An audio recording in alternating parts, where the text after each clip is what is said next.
Alright guys, here we go. The very first test shot of a bait. I haven't decided 100% on the name yet. If you follow me on Facebook, you may have already seen the molds when I blew the coolant off them on the milling machine last night. If you're watching this video the same day that I upload it. These three were the ones that were on the milling machine. These two were an older version that I kind of consider to be a failure. They fill, but they just don't do what I want. Anyway, this is the brand new first shot of the new version. We're going to see how they come out.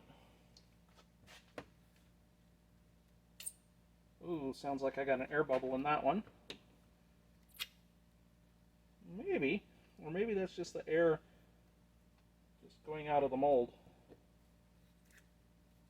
See if I have enough to fill all five. Maybe. That fifth one.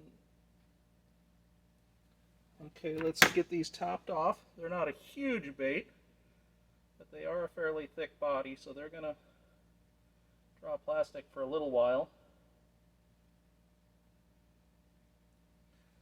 Alright, now I could just keep you on here indefinitely, but I'm going to go ahead and pause the video. Okay everybody, we're back. We're going to demold these now. It's only been a few minutes. They're still pretty warm, but I think we can demold them since it's the first shot and the molds were cold. I love these cheap Harbor Freight clamps for this.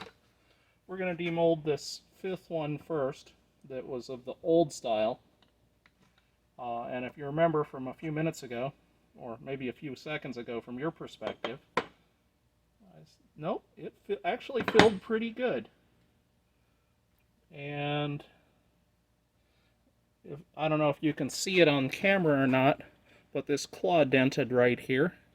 And it's probably good enough for the fish so that the fish don't care. But I figured the cause was these arms were thin and these claws were too thick, and it just couldn't fill long enough or hard enough. That's why I was getting dents in the claws.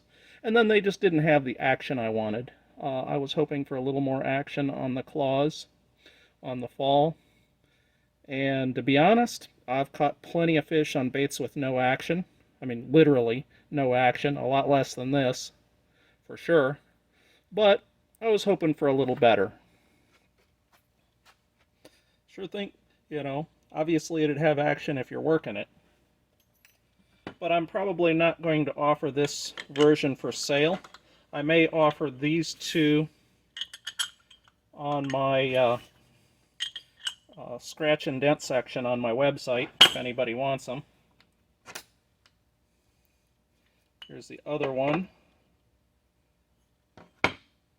Let's take a look here. Yeah, same problem. Both claws dented on that one.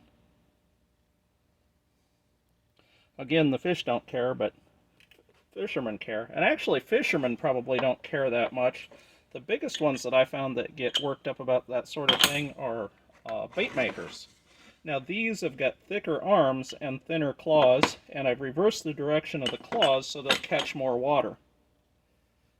And we have no denting.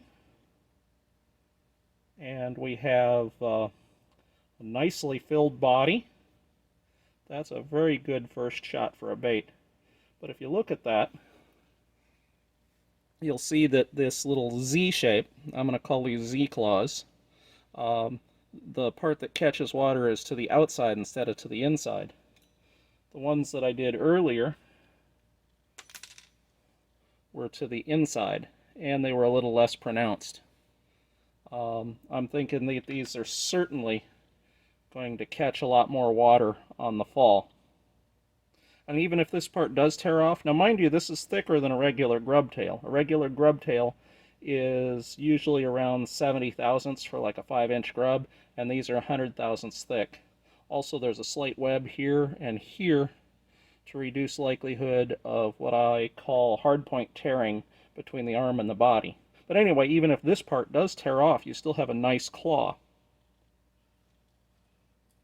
Well, I've talked a whole bunch about one that came out nicely.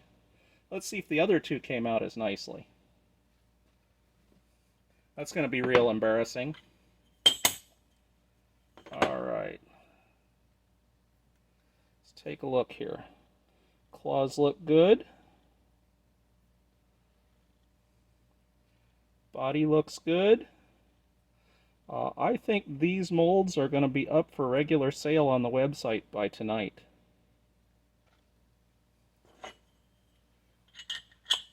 Wait a minute, there's one more. It could be a failure. You never know when you're doing something for the very first time.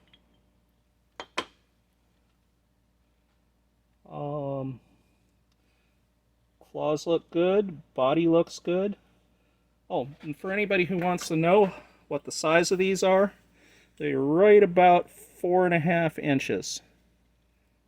As you can see right there, whoop, let's bring that up in camera. Right about 4.5 inches long.